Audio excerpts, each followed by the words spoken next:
Avec la solution BIC, je travaille différemment. En fait, ça m'oblige à penser mes séances et le travail que je donne aux élèves d'une façon totalement différente, puisque axé essentiellement sur le numérique. Ça y est, tu as été voir ton message? Alors, qu'est-ce qu'il dit? Bonjour, j'ai corrigé votre travail. J'ai apporté quelques remarques pour Yuri en DT 003, page 2 et en DT 004, page 2. Merci de corriger. Sinon, je vous propose de passer à l'étape suivante.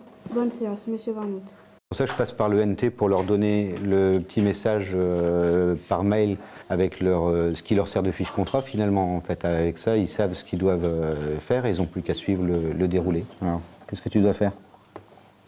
D'aller à la salle de bain et de faire le robinet. Voilà, allez, clique sur J'ai terminé. Alors la plus-value avec le NT, c'est qu'effectivement, une séance qui est distribuée sur les ardoises, l'élève peut la consulter de chez lui, il peut la reconsulter ici en classe. Moi, je peux annoter, je peux lui donner les corrections sur son fichier PDF. En fait, je peux annoter, je peux y apporter des commentaires.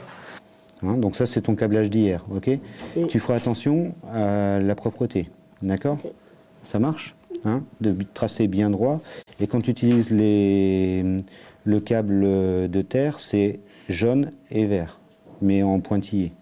On va fixer la trace de l'élève, soit dans le NT, soit de façon papier, s'il y en a vraiment besoin. Mais du coup, moins de papier aussi. Ça va pas passer, ça va pas fonctionner. Là, ici, tu m'as mis le passage vide, là. Je te sors le document, tu l'imprimes et tu le ranges dans ton classeur. OK? OK.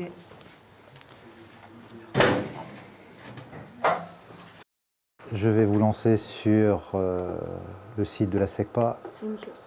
Comme d'habitude, vous écoutez la vidéo, vous regardez, vous répondez au fur et à mesure au questionnaire. Une fois que vous avez terminé, vous vérifiez que vous avez bien répondu à toutes les questions. Sinon, vous ne pourrez pas envoyer les réponses. La vidéo sert de leçon. Au lieu de faire la leçon en classe, ils la font à la maison. On voit la vidéo le lendemain, ils font le questionnaire par rapport à la vidéo. Moi, j'analyse tout. Et effectivement, après, on peaufine au niveau des besoins de chacun des élèves grâce aux ardoises numériques, où on fait des groupes bien plus précis. Je me suis intéressé à la classe inversée parce que ça vient du Canada et les Canadiens sont bien connus au niveau handicap et puis pour les élèves à besoins particuliers d'être à la pointe. J'ai lu pas mal de choses là-dessus et je me suis aperçu qu'effectivement les résultats étaient meilleurs.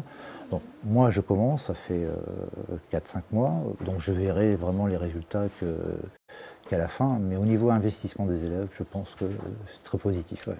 Tous n'ont pas forcément l'autorisation d'utiliser Internet comme ils veulent à la maison. C'est vraiment sous couvert des parents et ils n'ont pas non plus tous les bonnes machines pour pouvoir fonctionner à la maison.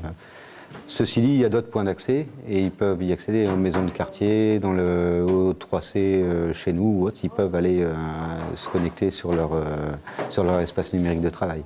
On est ravis effectivement que dans l'intérêt des élèves, que les parents puissent s'associer à leur travail. Ils peuvent avoir un œil sur ce qui est fait grâce au travail numérique qui sont reportés ou les reportages qui sont mis en ligne sur l'espace numérique de travail. De notre point de vue, c'est l'essentiel parce qu'il y avait encore peut-être une peur de certains parents de venir au collège physiquement. On avait un déficit de parentalité. De cette manière-là, indirectement, ils peuvent avoir cet accès et ça peut parfois les débloquer. Mais finalement, quelque part, ça les rend autonomes parce que dans la vie pratique, par la suite, dans leur vie professionnelle, ils auront besoin d'utiliser ces techniques-là. Donc on est très proche de ce qui se passe dans le monde du travail, finalement, quoi. Donc en fait, ça rajoute des compétences qui n'étaient pas prévues quelque part Oui, grâce à ça, on valide aussi des compétences du B2I. Ça fait partie du champ d'action.